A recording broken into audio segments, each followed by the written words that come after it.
Hello, welcome.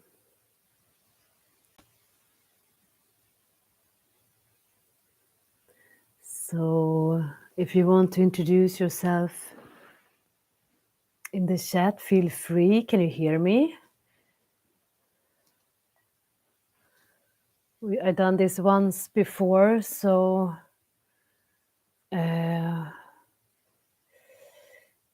I'm not very at home with the technical issues. But if you can hear me, okay, audio is not broken. If I need to change, okay, let me see.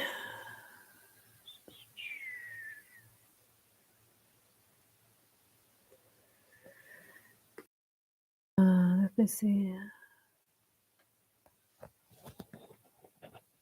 So someone can hear me. Okay, so seems as you can hear me. Ivo, can you hear me?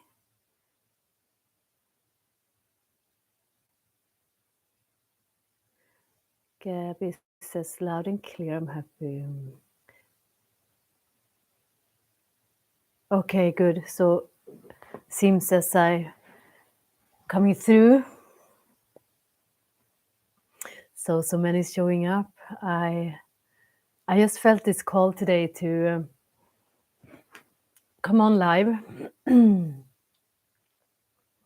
I really didn't had it scheduled and thought I didn't really have time for it. So, but the call was strong, and so I trust that guidance. So here I am, and see. I haven't made any plans, so we will see what happens in this sacred space where we meet. And I asked you, what do you need today?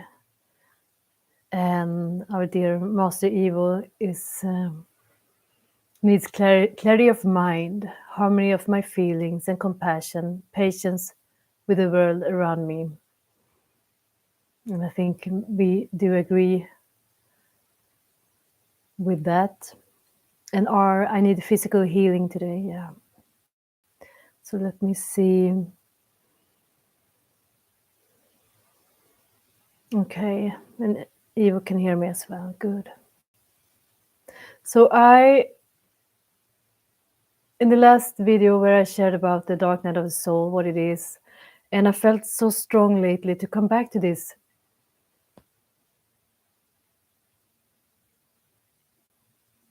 topic of this spiritual awakening, or the remembrance that we go through. It is not just love and light, even though there always is love and light, that a human experience is a pretty difficult one. And Tini says she needs physical healing too. Yeah, I know. So this is, so many times we put this label on ourselves that we should be able to move through this more gracefully, with more ease. Thank you, Nina. Nashira. And that makes it even harder, because in many stages that we go through, it is not pretty, it is not easy, it is everything but love and light. Good to have you here, Hitten. Yeah, it was a surprise to me too, for me too. And Ben is here. So good. So this is, I really feel this strong call lately to return to that aspect of this journey that I know, I'm very sure, I mean, most of you here are hi Monula, are, I know you, and I know that this has been or is your experience as well. and to really shine the light on these parts of the journey that is challenging, and then where we feel like we're going crazy, because this is the we are pushed to our outer edges.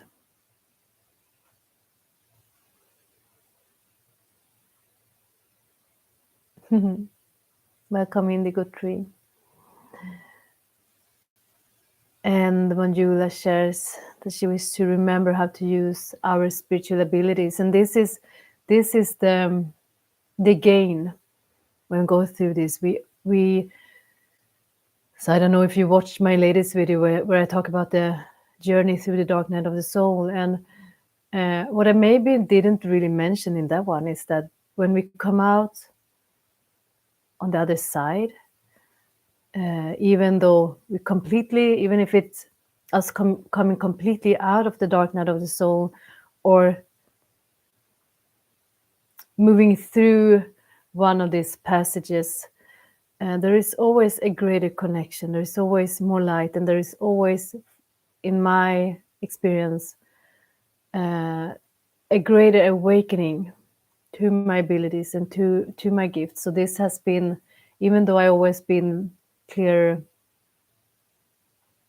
have my clear senses pretty awakened, they have become very much stronger, and me to trust them has, my ability to trust them has grown as well when we move beyond this. Because what it does, what this journey does, it peels away the layers of our humanness that stands in the way for this experience. So many times, even though we are divine beings in a human body, the layers and the protection, welcome Diana, is many times standing in the way for us to be connected with the divine part in us. So if there is any question, I would love to communicate with you and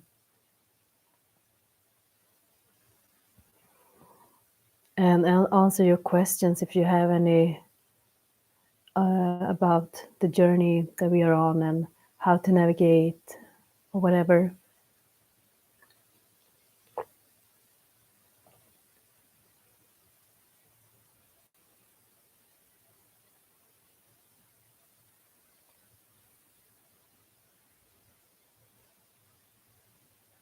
Or if you just, so feel free.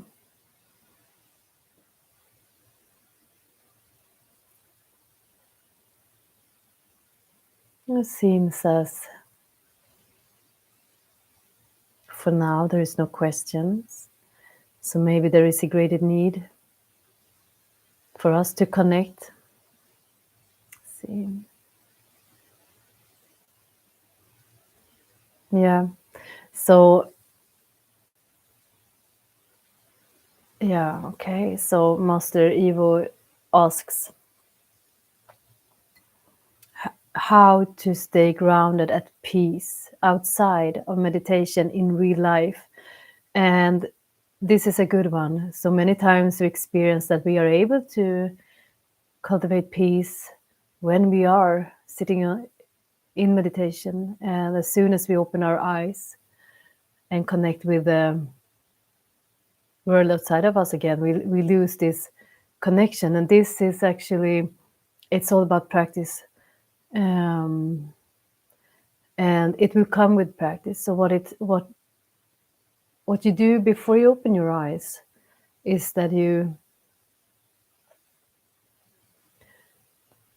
choose and take the intentions to stay inside of you, even though you open your eyes and you engage in the world. So when we lose ourselves into what happens externally, I would say that's, I used to say it is as we are going outside ourselves. We are suddenly one with everything we experience, every person we meet, the energies outside of us, and we need to take a step back to stay inside. So I used to imagine yourself looking out your window, and there is a car accident outside or something's going on, and suddenly you think that you are in that accident or you are engaged in it, and then you just remember that you are in your own home, you are in peace, it is calm and it's quiet, and you are witnessing what is going on beyond, from your where you stand on the other side of the window. And this is a good reminder to bring yourself back home, so you look and you meet the world from inside. So this perceived experience of being inside the body, it's not really true, because the body is inside our consciousness, but it may be very helpful for you to stay, okay, I'm not out there, I'm not those energies, I'm here, and I meet it from here. And you can start to practice meditation when you walk as well, in everyday life, not just what it's called walking meditation, that you do it as a meditation, but when you go somewhere, to practice being that same experience. And the more we meditate, the more our awareness and our consciousness will remember that state of being, and it will be more easy for us to return to that presence. So it's a constant reminder, and it is a constant choice we need to do to return to that space and that place. So I hope this was helpful. So practice, and how to stay open while all is coming in. So indigo tree, can you clarify coming in? What do you mean by that, please? I interpret it as if it is the energies that is coming in, or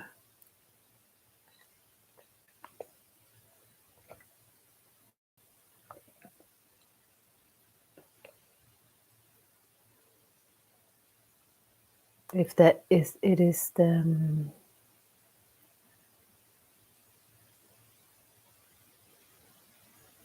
okay. So indigo tree, do you mean the living in the illusions? Is that what you mean? Like when you get clarity and yeah.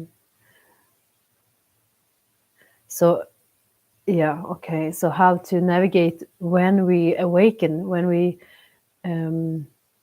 become aware of the illusions. And so the illusions, the big ones and the small ones, the big ones that we see outside in the world that is collapsing. So what I would say is to not get lost in the stories, not get lost in, because that's a trap as well, to get lost in the form. So I would say step away from the form and step into the formless, because the form, the physical form, has the capacity to make us lose track and make us feel. So we wake up from one illusion and then we get trapped in another way because we are focusing on the form. So again, to stay present, to stay in the now, and to stay in a sense of peace, easier said than done, and allow whatever is unfolding to unfold. And again, surrender to the process, surrender to what is coming up, and remember that we haven't seen the end of it yet. This is not the end. This is the process. It's like if you have been very wounded, a physical wound, and it is healing. If you continuously open the bandage, to look at it. It isn't pretty, but that's not the end. That's the process that healing is undergoing. And that is what's happening as well, as we bring in this light and that we hold this light, and all the shadows will come up, and the illusions will be revealed to truth. And it is not a beautiful process, and it can be very scary. So just remember that we haven't seen the end of it. And again, I cannot stress this enough, how important it is to go into stillness, to choose to move away from form. It doesn't mean that we need to isolate ourselves. But again, as I said with the first question, to move inside of you, not be. It is as when you are driving and you need to keep a distance between you and the car in front of you, because if that one stops or are involved in an accident, you will be in it as well. So this is what meditation does, and this is what awareness does. It gives us that space so we can choose our reaction, and we can choose, do I want to be involved in this, and or do I step back when I see this happening in front of me and just witness.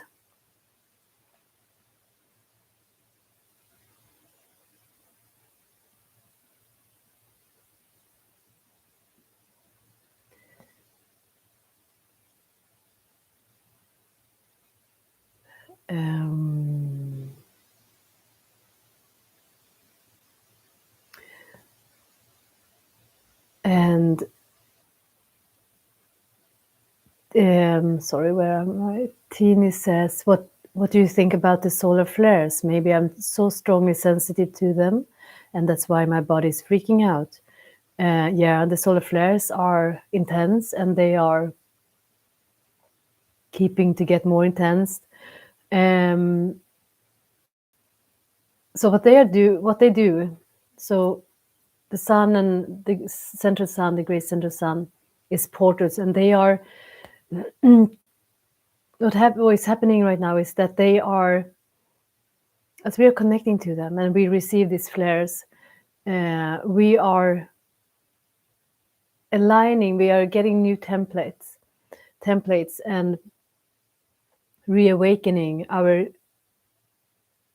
higher mind and our DNA to the ones of the great solar, to the sun and the to the true sun and the true light. And this is it is actually very, it makes us very exhausted. And so when we are exposed to this, it can make us really tired for days as we have received them. And if we choose to receive them consciously, I had this the other day, a couple of days ago, a great reactivation and realigning with all my chakras with the great central sun. And then I was out for days. So yeah, Tini, it may, I don't think that's the reason, how to say, I think what is happening in your body is all the illusions coming up. Of course, the solar flares helps to illuminate the shadows. So see them as a help. See them as so they're not doing this for you. It's not as if that it wouldn't happen if it wasn't for the solar flares, because it was already there, which is the case for many of us. The sensation and the physical illness we may feel at this time has been there for ages, and they are now being illuminated, so it can come to our awareness. But the solar flare it's redirecting our consciousness, so it is strong, and it is tiring.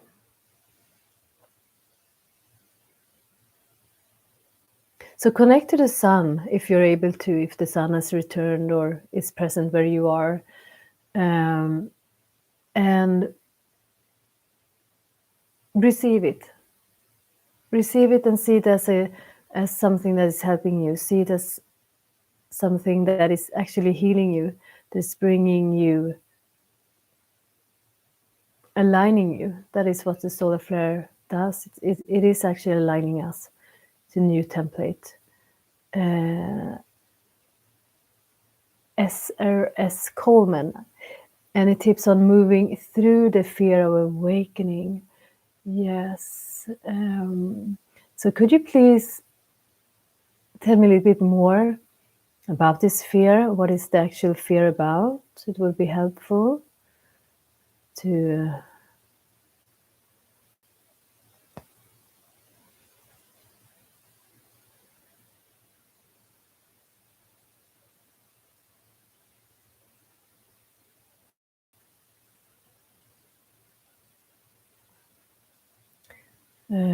so fear of awakening. If we need to remember, there may be a conscious fear of awakening and unconscious as well, because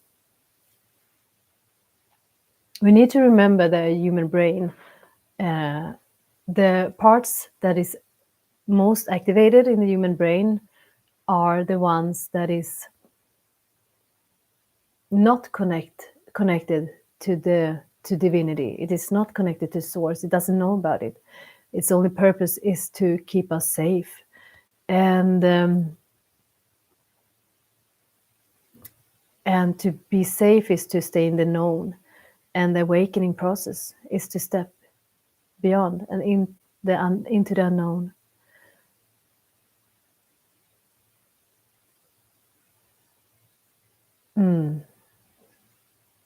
Yeah, I feel you, Tini. Yeah, there is no break. There is no break. I know, and it's in the last steps of. So Tini says there is no break. That's the problem. I can't live my life anymore. 30 days of a month. I'm 28 off, and I know this. It's that's how it is. We are coming to an end of a season, a spiritual season. So it's like the last phases in a birthing process. There is no rest. There is no time to catch our breath, and it is very challenging. So the fear of awakening is, we need to know that that's a part of the journey as well. And the actual question was,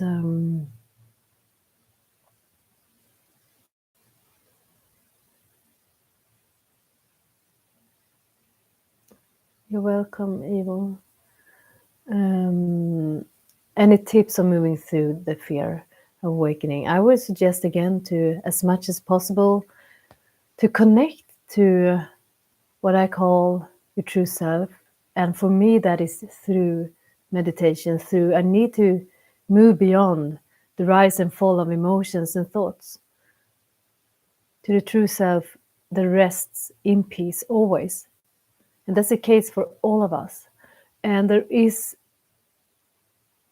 we cannot navigate it with the help of the ego, because the ego just wants us to go back to what is known and wants to control and wants us to have all these ideas of how it should be, and this is wrong, and so on. And that is, we have no choice but to surrender to it. We have no choice but to just fully accept where we are right now, and to connect with that part of us that knows, that holds your hand through it, whether you call it your higher self, your true self,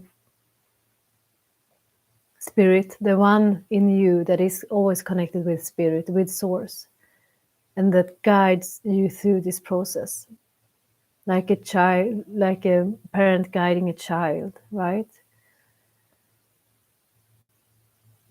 So this will help you to be more comfortable with being in the unknown, because we don't know this aspect of us yet. We start to get more and more glimpses and longer times of its presence. So this is a journey into the unknown, and that won't change. So we need to be comfortable in the unknown, and to remind ourselves that this is something great. And I guess that's why I choose to come on here today, to remind you that whatever you are going through and how painful it is, and I know, I mean, I was in pure terror for years. It is of a greater good, and it is a journey back to freedom, to liberation. And the more we fight it, the more resistance, the harder it will get on us. So again, to give time to you, give yourself time to meet you, to be present in you, to soothe, to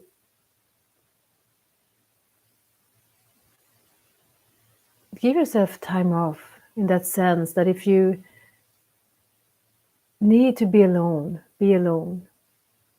If you need to cry, cry. Journaling may be good as well, to write down your fears and your worries.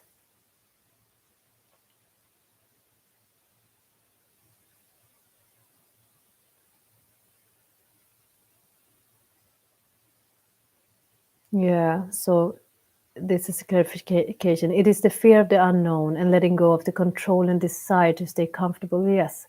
And that is, we all have it.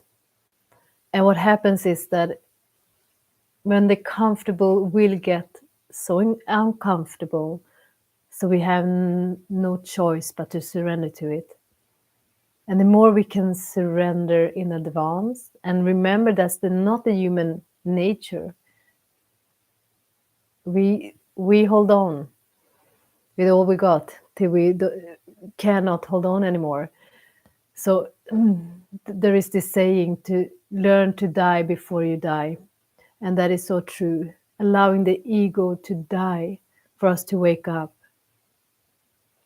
Because this is the journey and there is no return. We can prolong it. It will make us suffer more. But there is a beauty when we live in every now moment. And this is what the dark night of the soul is about. To live in the every now moment as the only existing moment. And this is an art of living. And when I've been through these phases, that is what it takes. And that is what it brings. The need of being here right now. Not 1 hour ahead, not 5 minutes ahead, because I need to be so present here right now. And with that, it comes such a beauty, and there is such a grace and peace in it, because we cannot control. Society may tell us that we may control life and our future by doing this and that, but that's an illusion as well.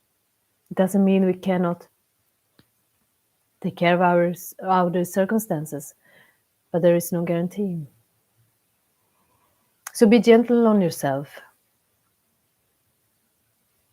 and try to give yourself a few moments. Can I just surrender to this now for 1 minute, for 5 minutes?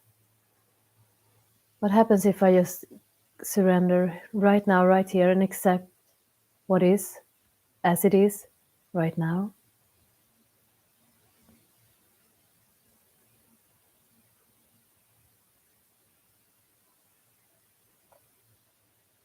Let me see where we are.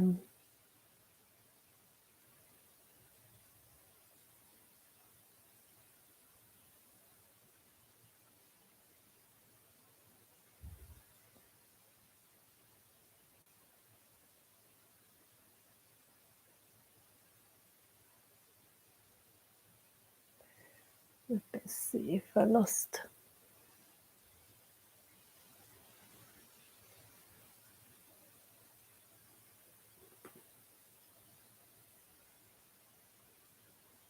Yeah. So Elviro, uh,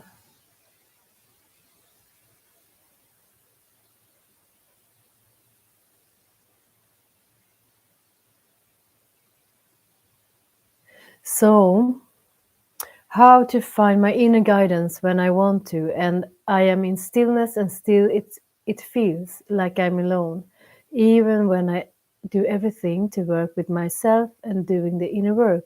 So, if I understand this right, the problem or the pain is in the experience of being alone. Did I get it correct?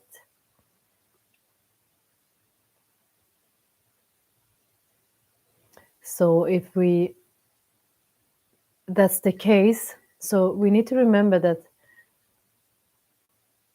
this is a conditioned belief that when we are, I mean, we are born into the ultimate experience of separation. We are in different bodies, physical bodies. So I mean, if you look around, this is what we see is separation. So this sense of being alone is another game or another belief of the human self, the ego mind. And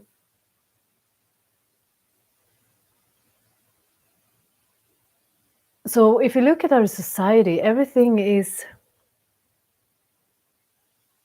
built upon that we should be in these special relationships and partnerships and this being connected, and there's nothing wrong with it.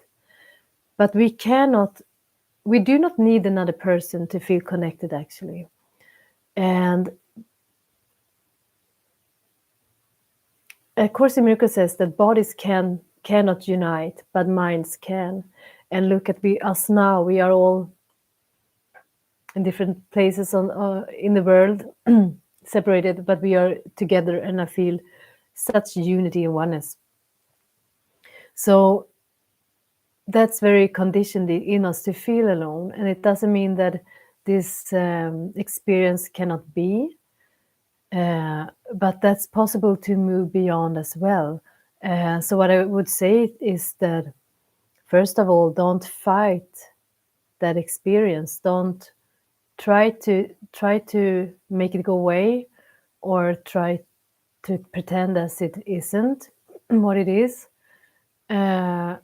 So the trap is always when we go into stories, and when I talk about going to stories, it's like the stories could be that I'm alone and everybody has someone, and I used to have it, or I wish I had it, or I have someone but still I feel alone, and so on. So this will just feed this emotion, and it will not take you beyond it.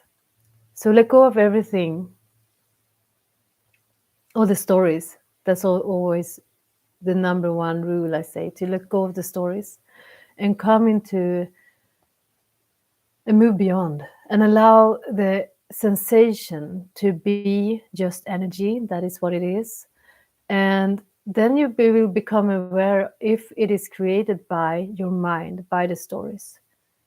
So when you let go of the stories, is that still your truth? Because we are always connected. And I know it sounds many times as just a phrase,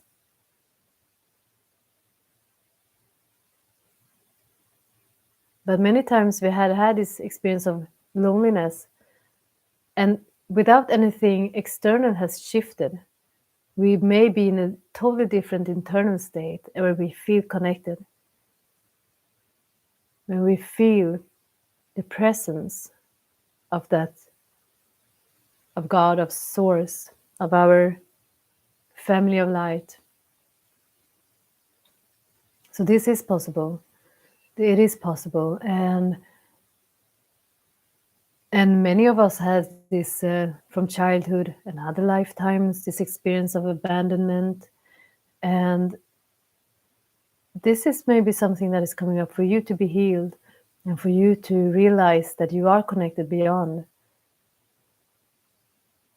So allow what comes up to come up, and see that it knows that it has a purpose, but don't feed it. Don't feed it, because to feed it with your mind is a trap that keeps you away from unity. And we need to remember as well the human brain. Human brain, its purpose is to keep us physically safe. And if we look at us, the humans as a species, thousands of years ago, we wouldn't survive alone. So this drive to belong to a pack, to have other bodies around us, is very, very strong. So we need to have compassion for this part of us, but remember that our bodies is changing. The terms that we exist in this physical world and the physical body is changing as well. So to move beyond this illusion, nothing wrong to feel connected and to be with other people, but it isn't, they won't save you, or they won't give you the feeling of belonging and not being alone. You are able to stay in this knowing in yourself, and then other people they add to this experience because you don't need them in that sense.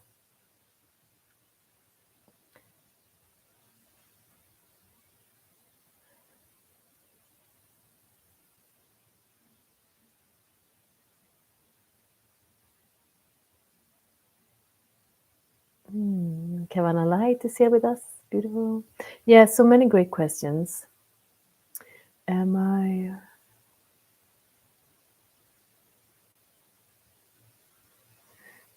Let's see.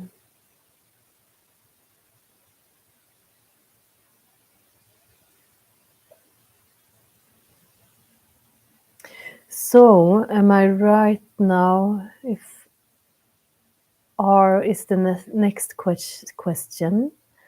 Let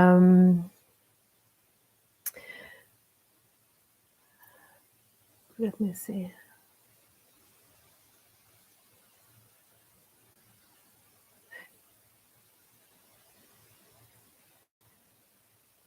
Or we take Indigo, how to do self-love when you suddenly awaken.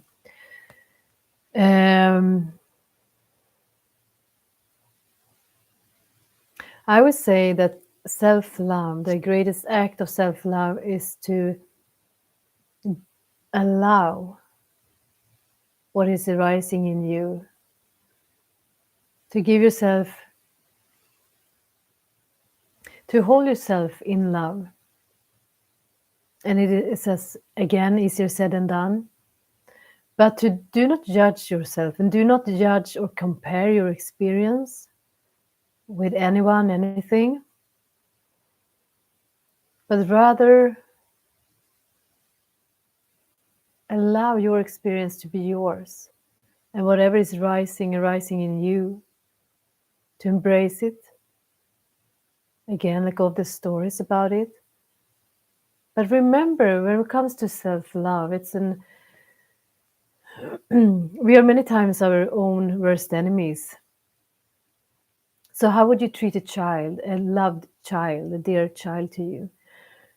You wouldn't blame it. You wouldn't tell it that it's wrong in its experiences. You wouldn't get angry at the child when it starts learning how to walk or how to talk. We are very compassionate and we're very patient when it comes to children. And can you treat yourself the same way? Because remember that what you are going through, it is a childlike process. We are children in this evolutionary journey we're on. And don't blame yourself for having the emotions you have or expressing them in a certain way. So in this whole process, what I would say is key is to slow everything down. So you have the time to be present with yourself. For me, self-love is to nurture myself with rest, if I need to, if I'm able to. A walk in nature, to move my body, to eat what I know is serving me. um, to allow my emotions to be. So everything that you would do to loved one, do that for yourself. And even though you don't feel love for yourself at that very moment, I would suggest you to pretend or keep treating you in that way, even though, because that's a part of the process as well, that we feel angry at ourselves and or and even hate. And that's the process as well. And allow that to be a part of the process and embrace that too. So you are the loving awareness, embracing this experience and this ebb and flows of emotions and energies. Don't judge energy, it's just energy.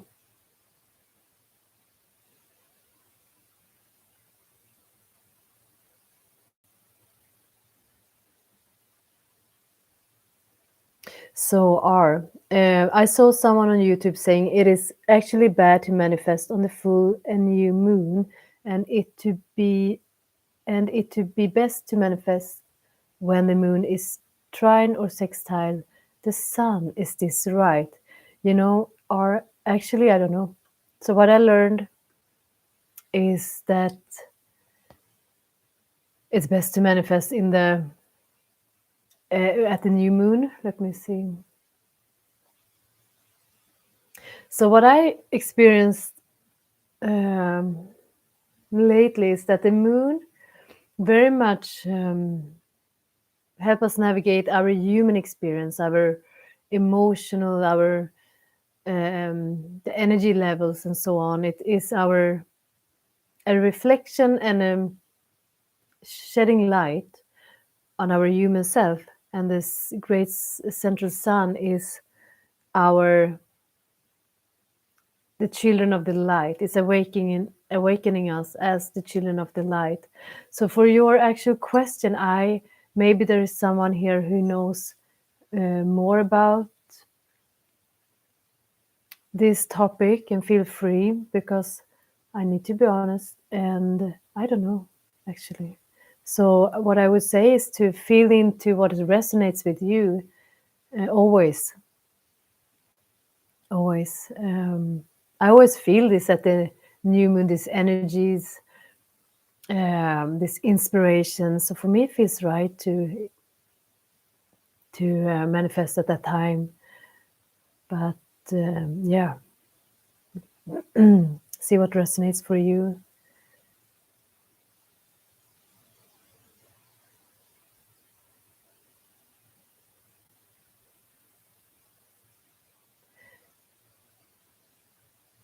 So, Hitten, how can you navigate what part of the awakening process one is at? Can you please give me some more about what you mean about this?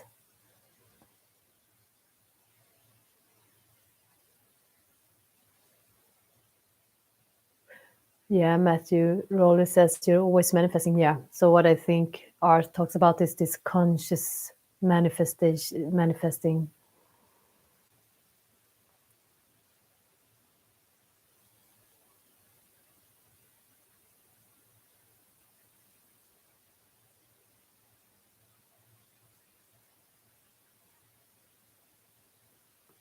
See if I get some more from Hitten.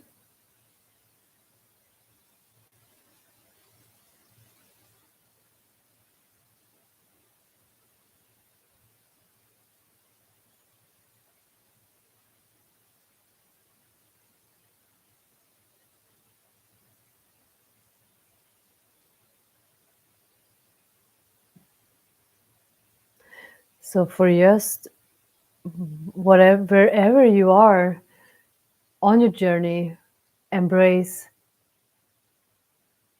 that what is present for you, I would say, because it is a roller coaster, and it will be ups and downs. And if we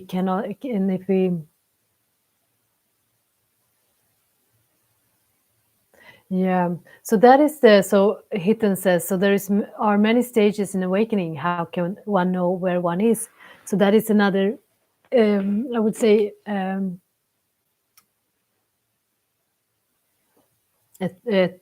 mind trap to the need to know, and so we cannot make it linear in that sense, because it is more as a spheric experience or a spiral experience. And so many times we want to know where am I at, and when will this end. And so I would say to let go of trying to understand and trying to control and trying to the need to know, because it will come in cycles. And the experience one had is not will not say anything about your experience anyway.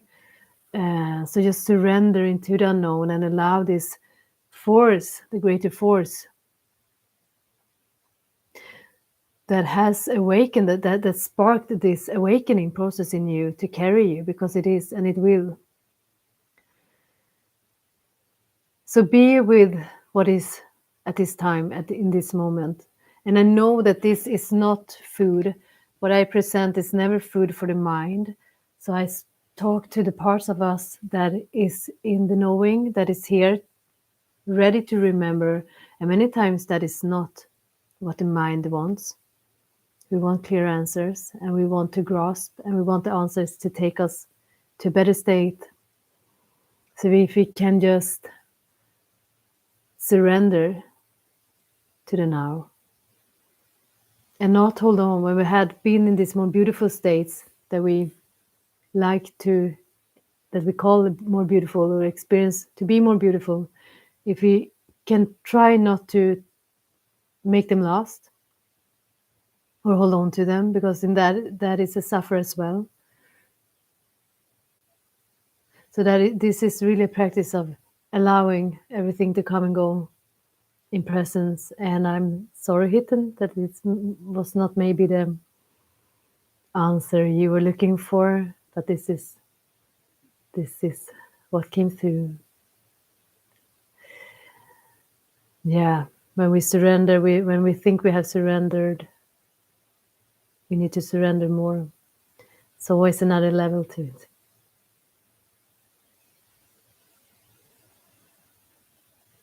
So let's see, where are we?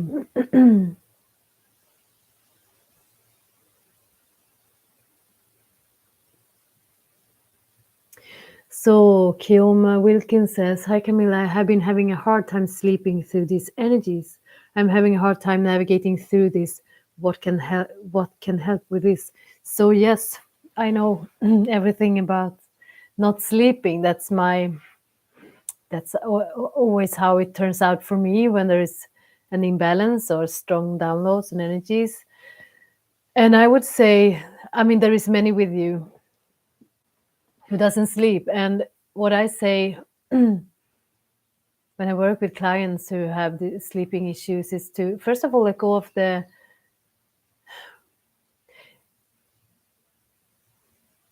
beliefs that it is that you need to sleep. Get me right here. So many times we hear that we need 8 hours sleep, and what happens to us if we don't, and that can be very scary. I remember when this happened to me, and I didn't sleep almost at all. And I read about this, what happens in your body when you don't sleep, and it is terrifying. But science shows nowadays that even though we think we not sleep, some parts of the brain sleeps, and the idea that we sleep 8 hours in a row, it doesn't happen to adult people most of the time. So we sleep in cycles, and to become friend with this as well. So what I do when I don't sleep, I just allow myself to rest. I think that's a beautiful thing, that I'm here and I allow my body to rest, my mind to rest. I may go up and meditate, and just don't fight this as well, because it very easily get um, the sleeplessness becomes like an entity itself, and we fight it and we fear it, and it scares us, and then we are lost, and that will just bring us even more stress. So first of all, just know that you can cope with life even though you're tired. I know it's hard. It is hard, but it's doable. And when it was the worst for me, when I didn't sleep, I slept maybe 30, 60 minutes, and then I woke up in panic attacks many years ago. And so I just said during the day, I just need to have energy for this now moment. Not in an hour. I don't need to know if I have the capacity to stay alert in an hour. But here, right now, I have the energy. And that is the case many times. Or for me, it was all the time. Yes, I was tired, but when we live in the now, right here and right now, we have what it takes. And meditation is such a good way to replace loss of sleep, actually. It helps us for the brain to recover and for our bodies to be in peace. And so for what's many times not being able to sleep is also a loss of control. Where will this take me? What will it do to me? What will it do to my life? And this is the entity that we are trying to fight and trying to beat. Instead, I would say, dear friend, to let go of the struggle. And that is just so all of your questions, you have your spiritual lessons in them. So whatever, if it's physical pain or if it's not being able to sleep, the lesson is there. Your spiritual guide is there. The gift is in it for you. So the form is may be different for each and every one of us. Many times it is similar, but what it does, it's the calls us back to awakening, to move beyond, because this physical form most of the time one will not be in peace. We will meet challenges in life, and ultimately this physical form will not last. It will die. That's all we know, right? And we cannot fight the process, but we can become the witness of it, and allowing the seasons of this life to come and go as well, and connect to that spark that is beyond, that is not, who doesn't get drained. And that's the interesting thing, because when I was so tired, when I connected to, when I went out of the now, I was so tired. But when I came back into the now, I had all the awareness, and I was so alert and here, because in the here, to be here takes no energy. Because when we are here, we are connected, and we can never be connected but here and now. So again, I would say to you to, one, stop fighting, become a friend, and allow yourself to rest in the night. If you're able to sleep in the days, I never been able to do that. But if you are, then sleep in the days, and go to bed at the same times. Go up and meditate. Be gentle with yourself. Don't think you're doing something wrong. And obviously this like everyone is suggesting you to not look at your phone and screen before you go to bed, and all these practical tips, of course, but to internally navigate, I would say, allow it to become your friend. Make peace with it. And this goes for all. If it's not being able to sleep, physical pain, anxiety, depression, hope it was helpful.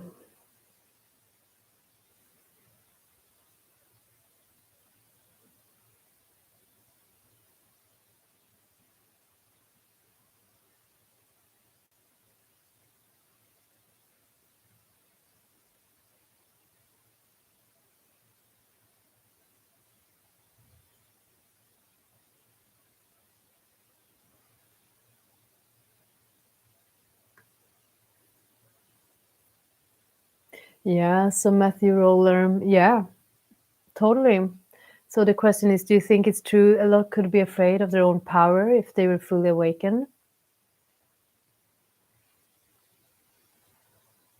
So when we are to be awakened, to be present is to be in our power. And our power, I mean, we are images of the of source, of God. That's how powerful we are. And if we really understood our ability to create, we are powerful beyond what we can understand. And I think there is a great force, a great willingness to keep us away from this, from external sources. And we, our human self, are buying into these beliefs and conditions, and helps us to, or keeps us away from this experience of who we truly are and how powerful we are. So yes, yes, I do strongly believe that. And the awakening process to this, our greatness, is also to letting go of the illusions and the. So there is also fear that we let go of security when we awaken to in the process, because we cannot have both. We cannot believe in the self, in the false sense of security, and awaken to our power. So this is a process as well. So one day we feel like taking these steps to become more sovereign, and the next day we feel like, what have you done? And I need this, the rules of society, where I need society to take care of me because they know best, and that's how we are conditioned. So there is both in the external, to awakening to our sovereignty, because it's also been, we have been punished to believe that we are able to, when we believe that we are able to know our own best interest, what is in our own best interest, and our capacity. So yes, to your question, I think there is great fear. We do not fear our littleness, right? The famous quote.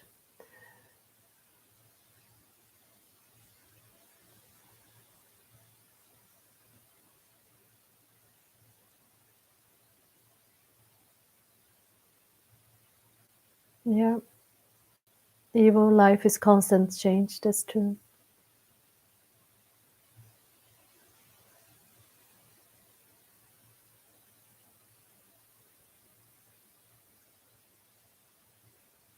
Hmm. Yeah, indigo tree. Yeah, that's true. To embrace your child and let yourself believe in a new memory. Believe in a new memory. Yeah.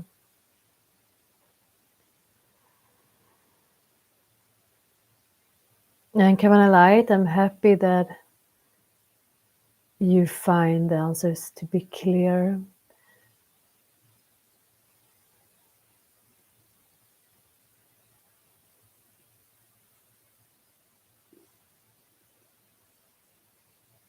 So, Elviro, yes, the feeling of that I do everything I can to do all the work by myself and still don't hear my inner guidance. So you wouldn't do all the work you do if you weren't connected to that inner guidance, I would say. So sometimes we have this idea of what our inner guidance would sound like, or how we would know or feel that we were connected.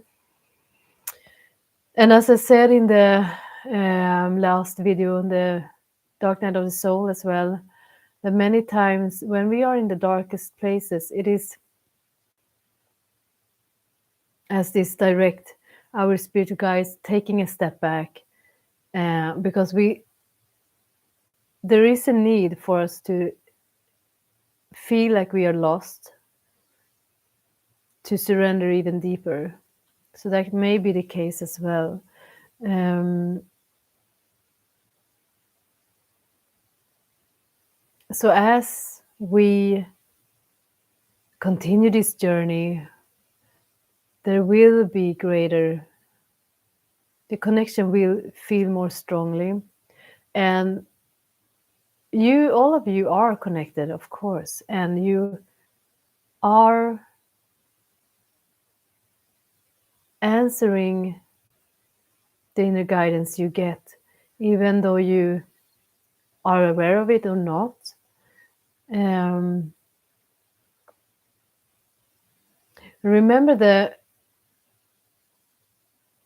the voice of this guidance, of this intelligence, is never is as loud as your willingness to hear. And the voice of the ego is always the loudest. So again, I always return to this, the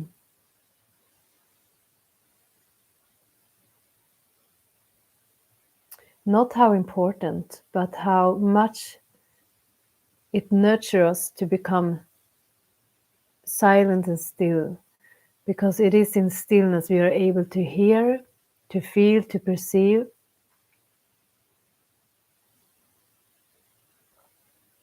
And the voice, the calling of that guidance is always a voice of peace, of love.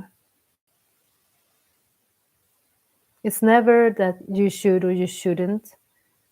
It is a feeling, when you lean into it, it is a feeling of expansion that you feel is guiding you towards more light, to place of peace, not running away from anything,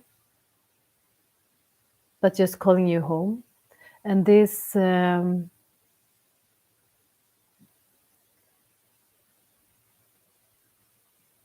you will open up more to this guidance. So what I get is that you are still a little bit in your head. We all are, of course, from time to time.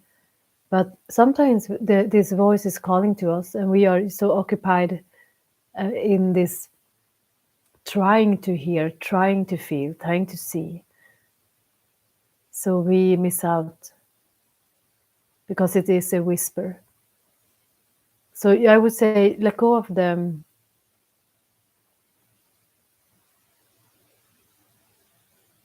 preconceptions you have about what it should look like or feel like, and just move into your heart, because your heart knows.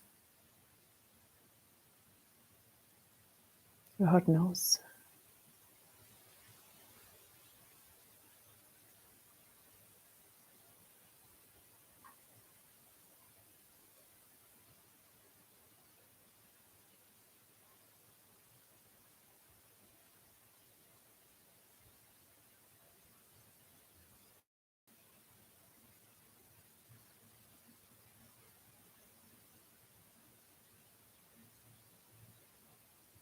Mm.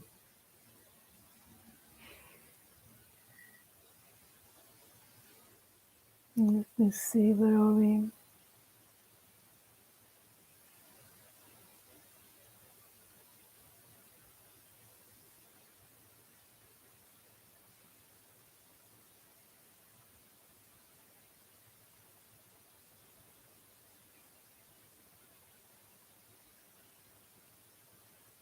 So, Rachel, do you know why I'm suddenly feeling so much anger?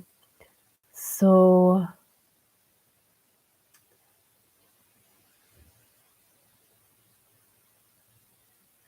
so, so Rachel says that I haven't been an angry person my whole life. The suddenly lately so much is rising. So anger is very um, we are not conditioned to learn. We haven't learned how to navigate through anger in a helpful way, and we have many times as children been um, love has been withdrawn from us when we express anger. So for many of us, it is very a forbidden expression and forbidden emotion because it has put us in much trouble, and everything that we have suppressed is coming up. So what I would say to you, Rachel, and to everyone is that anger is a fire. It's a very transformative energy that has the capacity to transform and to clear our cells. So it's like a fever. When we have fever in the body, it clears our bodies, physical bodies. And it's the same with anger, but we are, because we are not used to navigate it, so we either we suppress it or we lash out, and neither is good. So what I used to say is to learn how to sit with anger. And anger goes to our head. It's an rising energy that goes to our head and creates stories. So we will feel all the reasons we have to be angry. And so try to keep away from the stories and try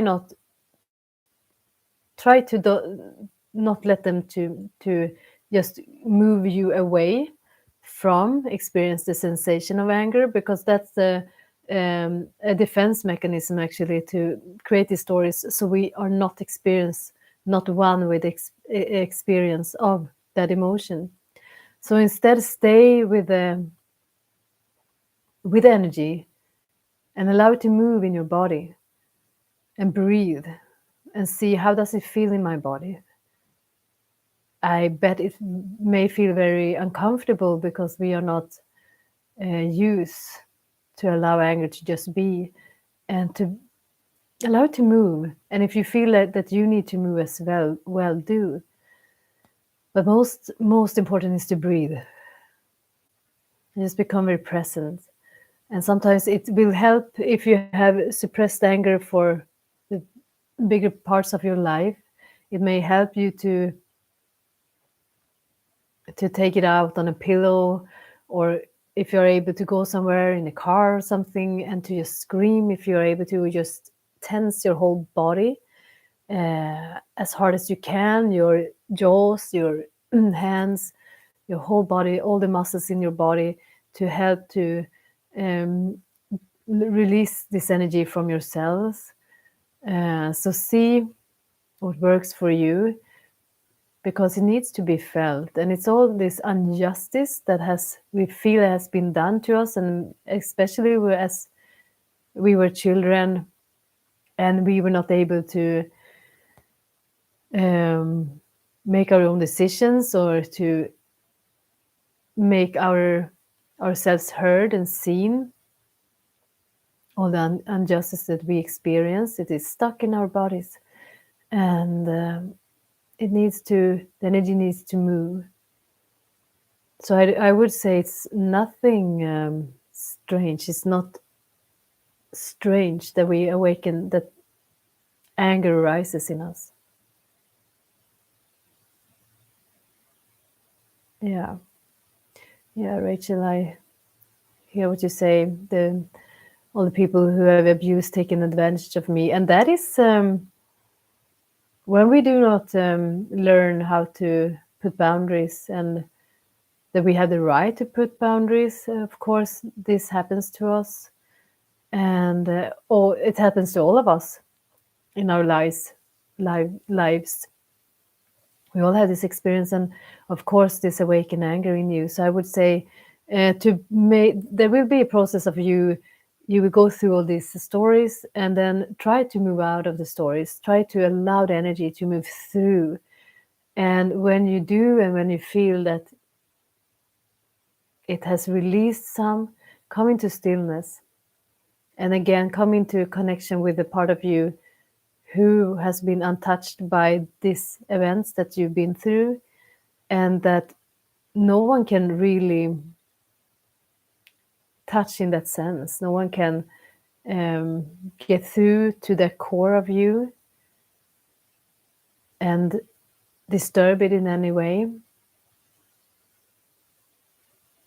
So this will be a process that you move through, and allow yourself to be in the process, not trying to spiritually bypass it, because anger is seen many times as not so high vibrational, and of course it isn't. But how can we add a high vibration to that experience? It is to meet it with love, embrace it with love, right? Not to damn ourselves or punish ourselves or suppress it or make any stories of we shouldn't feel this way, we shouldn't be this way.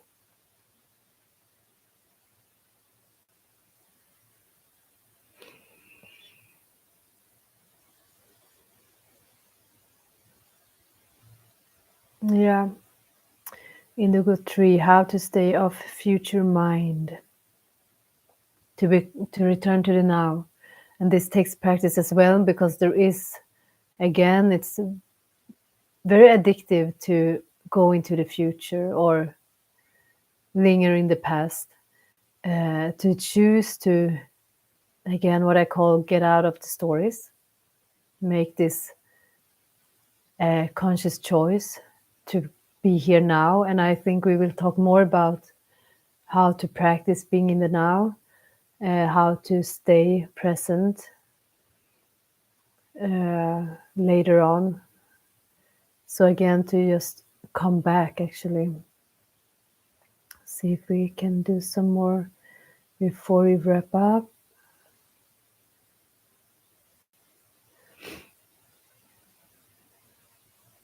So Hitanya, any advice or tips on how to go deeper into meditation?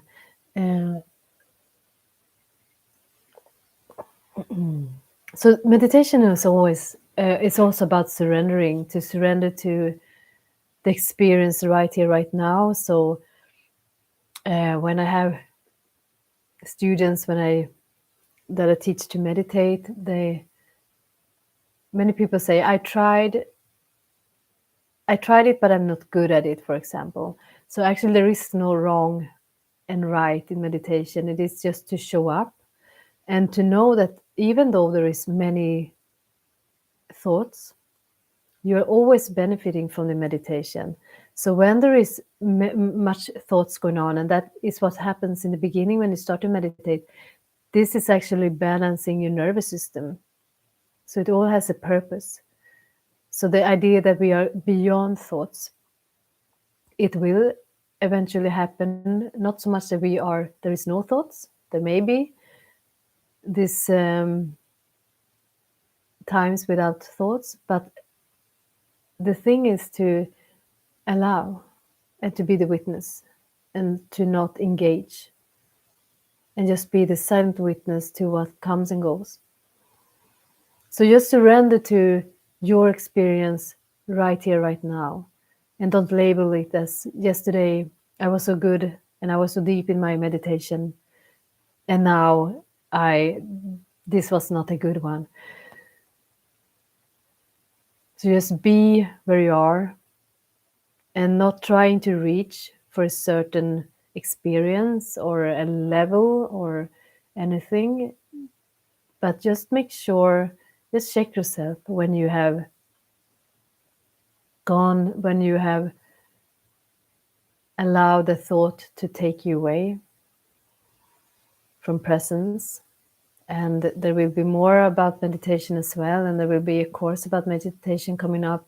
So there is different tools. We can use body awareness, we can use breath, we can use a mantra, and so on. So I would say again, you can also choose to make it shorter if it's easier for you to stay present. So to have a daily practice, it doesn't need to be an hour, it doesn't need to be 30 minutes. Or take 5-10 minutes here and then when you're able to, and allow it to be what it is, but commit to the now. Allow the stories to wait, the planning, the dwelling on the past to be. Make it your sacred space. And know that there is always gains, whatever, doesn't matter how you experience it to be. It's always helpful, it always do something to your brain, to your nervous system, physically and mentally, emotionally, and spiritually.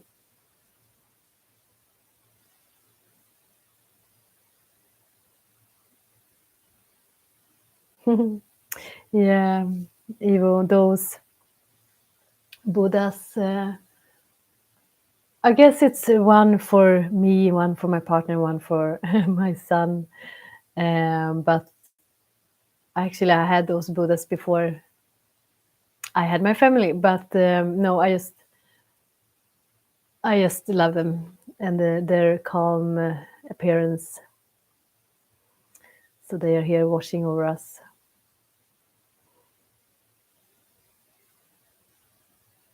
Welcome, Sofia.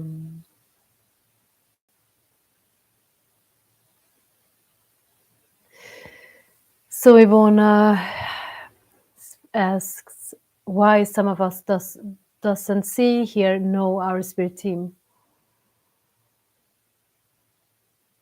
So this too, we are awakening. All of us are awakening to this, and this takes some practice. And when we, the more we are able to let go of the clutter of the mind and the return from illusions, it will become more clear. But what you can do is to feel, who do you feel connected to? Who do you wish were in your spiritual team? Is there an angel, as a master, a totem animal? And believe that guidance. Feel the inspiration and the nudges. And that is often the case. I wasn't raised into any religion, but I was very called to Mother Mary and Jesus at a very young age, and I almost felt that I needed to hide it,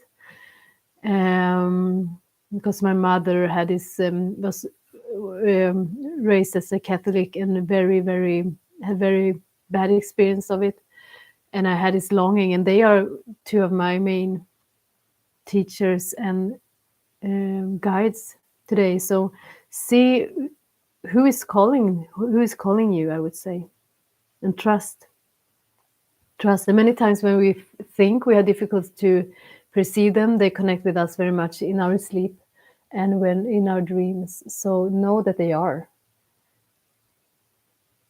and they will, and ask them to communicate with you in a way that you can understand, and invite them. They need us to invite them.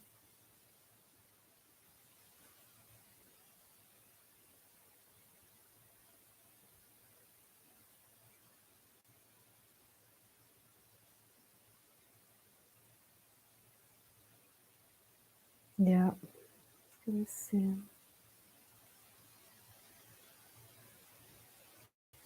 Yeah, Rachel. So there is some. This is coming up for you to be clear, Rachel. So trust that you are moving beyond it. It's not. It's your liberation that you're going through. Yeah, it's transforming you. It is the rising of the phoenix, right?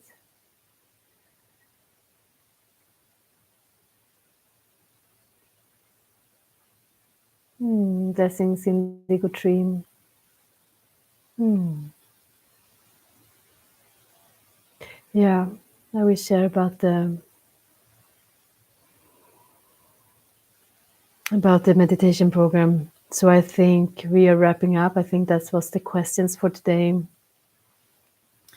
And this video will be out so you can return to it. And it was so beautiful to connect with all of you. And I feel like we will do this soon again. I love to meet you in this setting and to connect with you and to yeah, it's beautiful, simply. So dear ones, let us just take a few deep breaths together.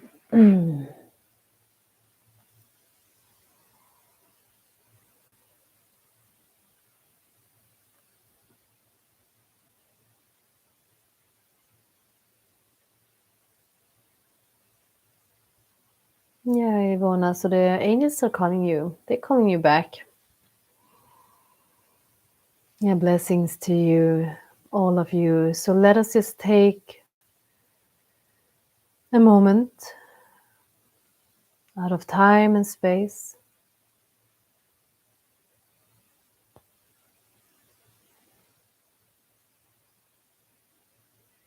and feel how we are connected, not just to each other,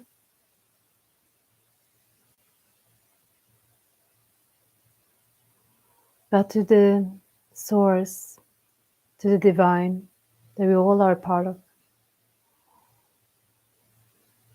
Let us now tune into our true self, this aspect of us that is beyond the experiences of this world,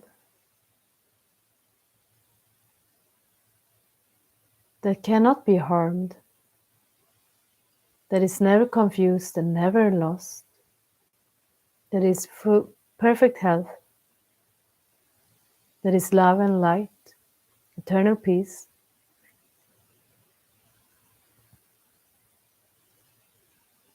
Allow this truth of who we are to step forward,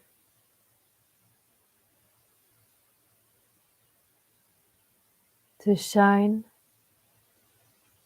away all illusions, and to bless us, every aspect of us, the part of us that is in pain and that is struggling, trying, lost and confused, hurt, angry and sad. They can all coexist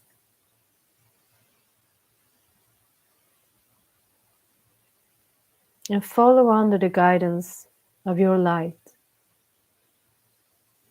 leading yourself home to truth, to eternity. And so it is. Satnam, the truth identified.